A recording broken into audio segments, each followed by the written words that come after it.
والله labada dol ee jaarka waxaan leeyahay nabadooda dadaal colaad waxaad badan bayn soo aragnay iyo dhimasho iyo hoog ilaa ideeykii ilaa maanta dee wax lagu dagaalamayo garan maayo dadkana waxay isu geynayaan oo waxaan waxba ahayn marka in nabadda loo dadaalo ayaan ku goobaabinayaa labada dalba oo la ixtiraamo nabadgelyada iyo wada shaqaynta laba ummadood oo isaga dhowi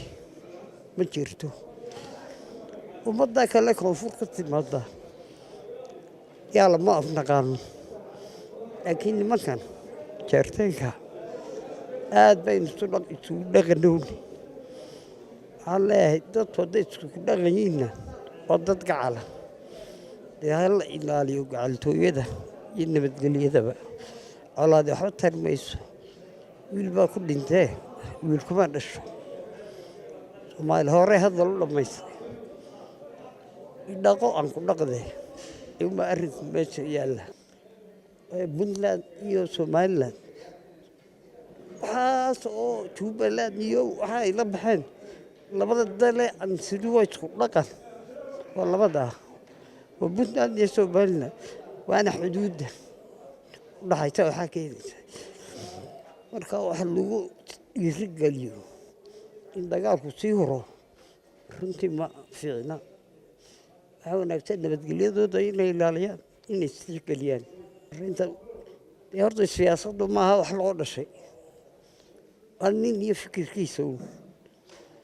inuba fikirkeenay amood ku raaci maad ku diidi iyo madaxweynuhu wuxuu yidhaahdana ma in la tixgeliyo mase inuu annaga dhakada naga soo fuulo in la tixgeliyo waan ogolay laakiin in salaadiinta lasoo tabo lasoo fargeliyo taa ka yeeli mayno waxaanu gar u leenahay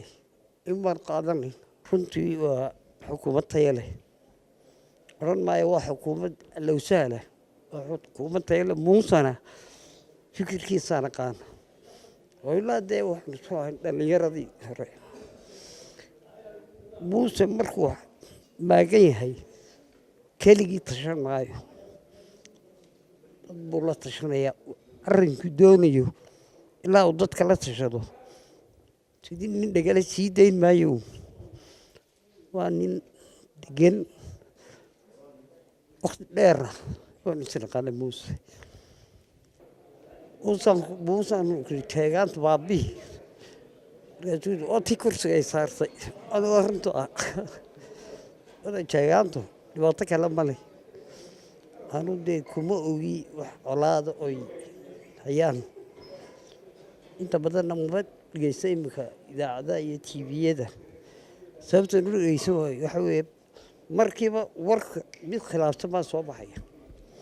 war khilaaf socda iyo mid hagaagsan marka labadii kala garan maysa ka dhibaatada le iyo ka wanaaggeeda adiga iskaga dhexdirsamayaan marka inaan lug ku darsanno ma jeclin runtii